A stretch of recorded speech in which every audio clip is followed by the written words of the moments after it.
mbokk internet yu Seneweb TV seneweb.com ak Seneweb rajo ñu leen di ziar bu baax ñu ngi àtte Oustaz Makhtar Sarr si taxaw seet yu ñuy faral di def Oustaz ñu lay nuyu di la bàyyi nga nuyoon teg ñu ñuy teewlu. waaleykum salaam wa rahmatullahi wa barakaatu Mouhamed na ñoo ngi lay fay di nuyu ñi seetaan Seneweb TV yëpp fu nu mënti nekk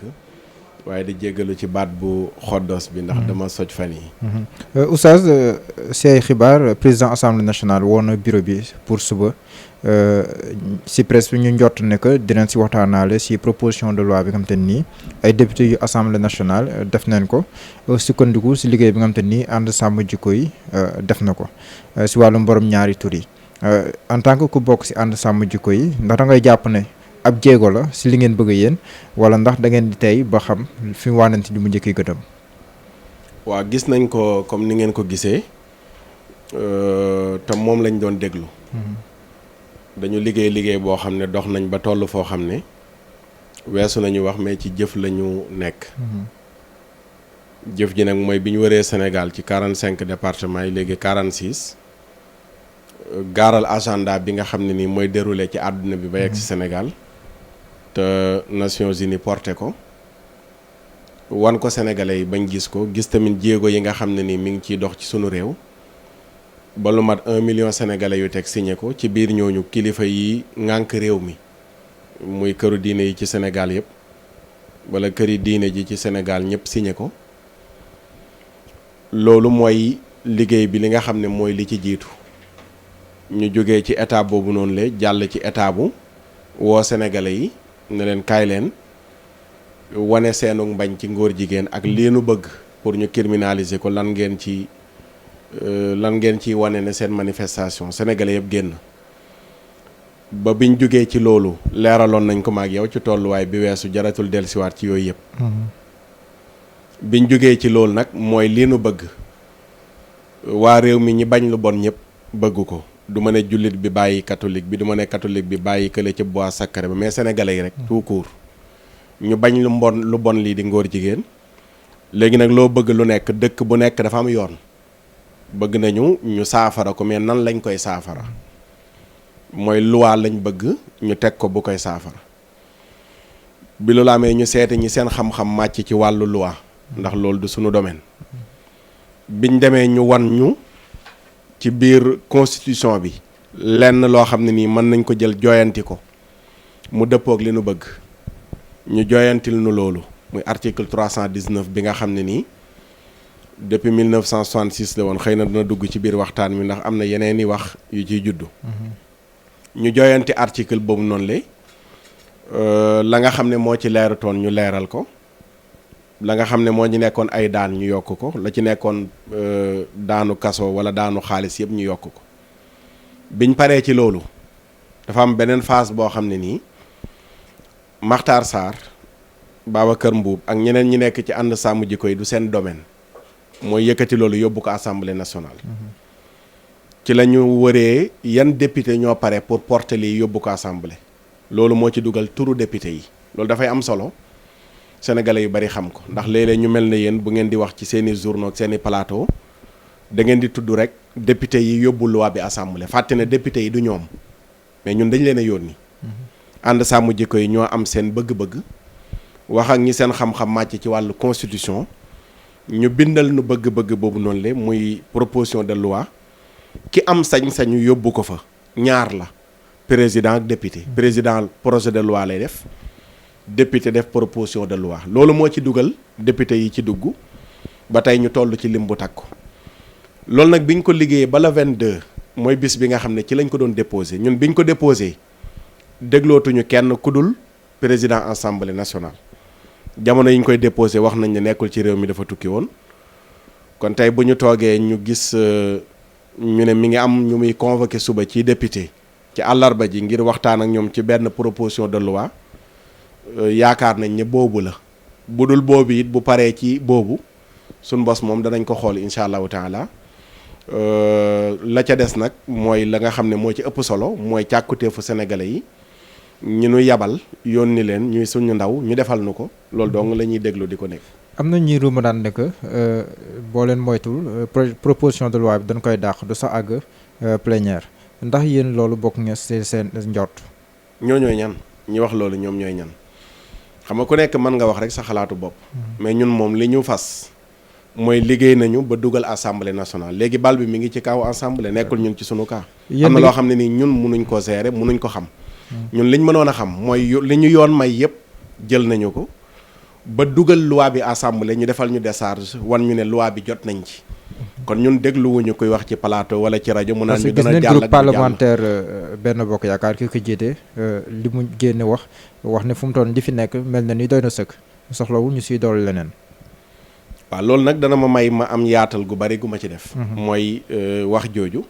donte wax ji man damay jàpp ne ndeem moom moo ko wax ndax ba léegi maa ngi am problème ba ci sax convocation bi lu tax duñu def seen signature man problème la ma defe naa lu toll ne institution bu toll ne assemblée nationale ku jiite groupe parlementaire booy bind benn communiqué wax dëgg fa yàlla cachet wala signature mën na war na ci nekk te ba léegi gisuma ko mais bref ñu jàpp rek moo ko bind même bu dee moom moo ko bind damay jàpp ne moom la concerné moom mi wax def ci turam mais concerné wul député majorité bi ndax député yu bari yu nekk ci majorité bi pare nañu pour porter combat bi yéen ñëpp dégg ngeen Abdoulaye Wilane ci député majorité bi la bokk wax na ñëpp di ko dégg ne loi bi bu ñëwee daf koy voté ak yeneen député yoo xam ne ni jarul may tudd seeni tur yu nekk ci majorité bi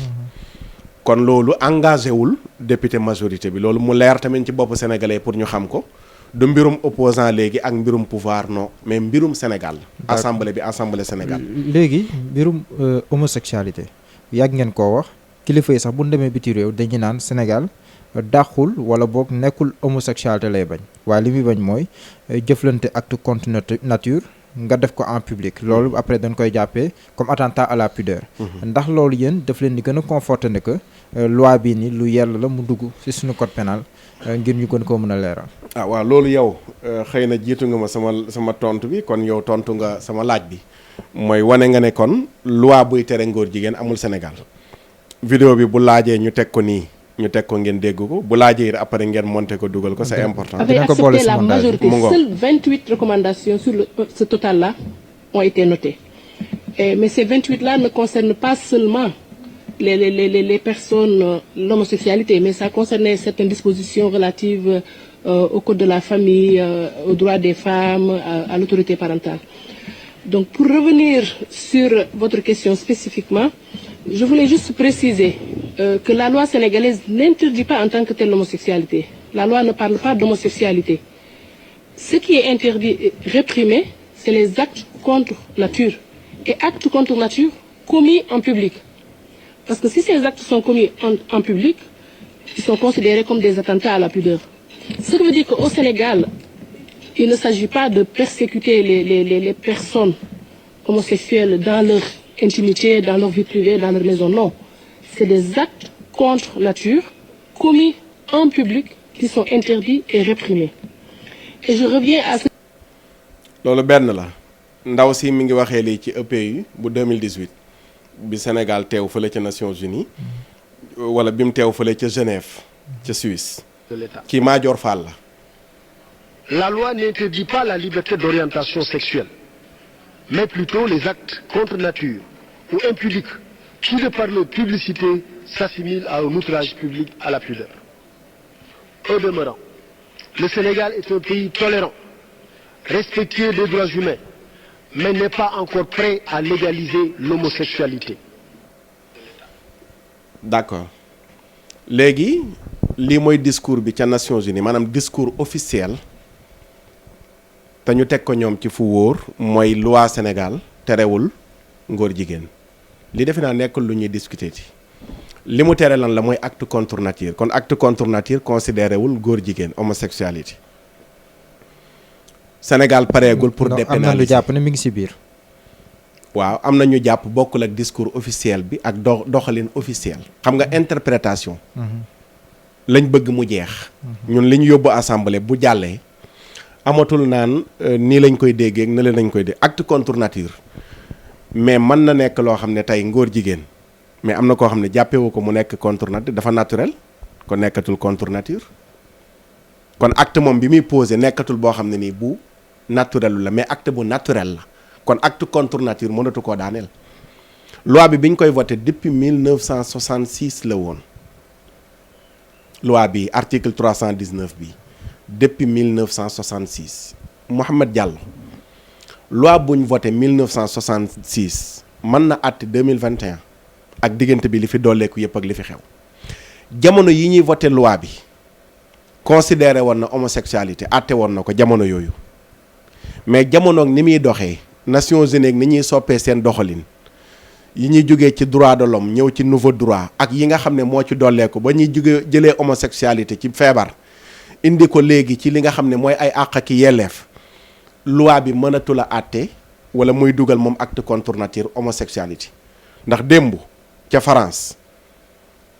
normalu toon acte contre nature la boo ko defee mais en 2013 ca France la ñu voté loi may ay góor ñu takkante soo fa demee naan leen acte contre nature mais c'est naturel nekkul acte contre nature ndax accepté nañ ko kon acte contre nature déglu ngeen professeur Ndiak Fall sunu xam-xam màccul ci wàllu droit yu ni mel mais xam-xamam màcc na ci mu ne lii ànd sàmm jikko yi di demander dafa am solo pour ñu dimbalee ko ñi nga xam ne ñooy àttekat yi ndax loi bi fi nekkoon leeralul homosexualité waxu ko acte contre nature la wax te loolu nga xam ne wax na ko biñ jàppee góor jigéen yi doon takkante en 2008 mais Sidiki Kaba bi mu leen di plaider nekk seen avocat mais loolu bokkoon na ci li mu sukkandiku mooy loi bi terewul góor jigéen ñaata yoon lañ fi jàpp fii ci réew mi ay góor jigéen 2015 24 décembre Kaolack bisu gàmmu la fa ay góor jigéen dajaloo di def seen mariage ci école Ibrahima Diouf juróom fukki lañ toll ñi ne juróom fukk ak lu teg ñu yëgal ko police wàcc ci école ba ñu bari daw ñu jàpp ci fukk ak benn ñu dem police ñu déglu leen defar PV jox ko procureur mais procureur dafa xëy may leen liberté jàllale wuñu leen ñu coow ko Jamra kuréel yi ñu àndaloon yëpp collectif non à l'homosexualité ci la juddoo woon ñu ne mais attention jàpp ay góor jigéen bisu gàmmu dëkk bu teddee ne Kaolack ñuy takkante ñu xëy bàyyi leen mais ministre yi nga xam ne moo yor wàllu justice ci jamono yooyu lan la wax bi mu génnee même wax ji mooy Sénégal terewul homosexualité li mu tere mooy acte contre nature boo xam da nga ko defee ci public kon ñu tëju ci seen néeg di def seen mariage di takkante wala ñu dem ci salle tëj seen buntu di takkante donte dañoo filmer seen bopp mu tasaaroo fépp loi bi mënu leen a daan ndax loi bi terewul loolu te loolu mooy valable ba tey barki dee moo Ndiaye Mermoz 25 ndaw yi ñu fa jàpp ñu doon def seen mariage presse bi tasaare ngeen ne lépp luy jumtukaay yu góor ak jigéen di jëfandikoo bu ñuy ànd ñu ngi ko fekk ca ñoom ñu joxe ko ay cadeau yu ni mel mais ndaw ñooñu fan la ñu mujj loi bi ndaw ñooñu bu ñu leen yóbbee tribunal bu ñu amee avocat dañuy ñibbi ndax avocat bi bu sukkandikoo ci loi bi mën na leen layal convaincre procureur convaincre juge si ñu bàyyi leen ñu ñibbi léegi nag loolu nga xam ne moo fi nekkoon jarul di wër-wërloo ñun indiwuñu lu bees de ànd sàmm jikko yi xam nga nu mu def bi mu demee ba bëgg lu bon lii ñu jëlee ko fi loi boobu lañ dem jëlee ko indi ba woon 1966 lañ indi ne nañ ko modifier ñun modification la ñu demandé mais demandé wuñ nañ fi bàyyi bii di indi beneen dañu wax ne article 319 alinéa 3 bi nekk ci code pénal li mu wax ci mbirum góor jigéen leerul acte contre nature la wax léegi ne dañoo bëgg ñu jógee ci acte contre nature bind LGBT nga boole ci I wala Q wala plus muy lépp lu jëm ci ñaari góor yuy sëy ñaari jigéen yuy sëy lu jëm ci transgenre pour wax la ne exemple bu jege laa ciy jox ñiy seetaan ñu xam ne loi bi terewul ñun li nga xam ne moo ñu naxari xam ngeen fii Sénégal ñoo xam ne nee nañ góor jigéen lañ dem bitim réew ñu defal leen opération ñu am ay cëru jigéen am seeni ween ak lépp di ay góor mais kooku bu génnee ci mbedd mi fii di dox benn policier du ko arrêté procureur mënul ci moom dara mooy transgenre LGBT T bi mooy transgenre mais transgenre sunu constitution bi àttewu ko te loi bu bees fii ñu yóbbu assemblée nationale transgenre daf koy teg daan benn góor du amati droit dem ñu defal la opération ngay daagu ci mbedd yi fii nii lu dul yoon dal na ci sa kaw lii lañ wax ak leneen loo xam ne nii ñoom ñoo gën a xam li ñuy wax ak li ñu yóbbu assemblée du benn ay non mi ngi fi woon jaru ko déedéet la fi woon ñun dañ cee dolli lu dul jeex bokk na ci rek mooy apologie homosexualité dafa duggaale ci loi bi nga xam ne 1 an ba 5 ans prison la que les 5 ans ba 10 ans ki nga xam ne jàpp nañ ko ci acte bi mais ki nga xam ne mi ngi tagg ak ngóor jigéen di ko kañ wala mu leen di defal promotion loolu rek day nekk crime bu boobaa ma joxe ci benn exemple bu concret tey ñaata ñun ñooy ñëw rek déclarer ne ñoom ay góor jigéen lañ ngir ami këyit te doonuñu ko seen mbokk journaliste yi am na ci kenn ku ma wax xam naa turam ak santam parent ñëw na fay ko 2 millions pour mu bindal ko benn article ci journalam pour def ci turu doom ji pour wax ne doom ji góor jigéen la pour mu mën ko yóbbu ambassade. pour ñu may ko ah. mës nañ ma proposer lu mel noonu. yow mas nañu ko proposer. merci beaucoup. léegi nag lu mel noonu waajur woowu noonu le loi bi bu jàllee waajur bi loi bi daf ko yar ndax apologie homosexualité la def ñëw ne sama doom góor jigéen la pour ami kayit. yii lañ dajale mu nekk yoo xam ne yu leer la ci bopp ñi nga xam ne xam nañu li ñu tax a jóg mais nag tout le temps ki yëgul li xew ak xamul mën nañ ne ko non loolu moom réglé nañ ko depuis lors mais lu simple laay dellu si waat rek mooy loi 1966 munu la àtte 2021 te amul lu ca manqué viol terewuñ ko fi woon amuloon loi bu koy tere léegi lan moo tax ñu 2020 ñu ñëw criminaliser ko te ñu bàyyi ko mu jàll naka lañ mën a mayee ñu criminaliser viol ñu ne non homosexualité buñ ko criminaliser vol de bétail sàcc yi jur loi terewu ko woon lu tax ñu ñëw criminaliser ko ñu bàyyi ko noonu mu jàll waaw kay léegi viol ak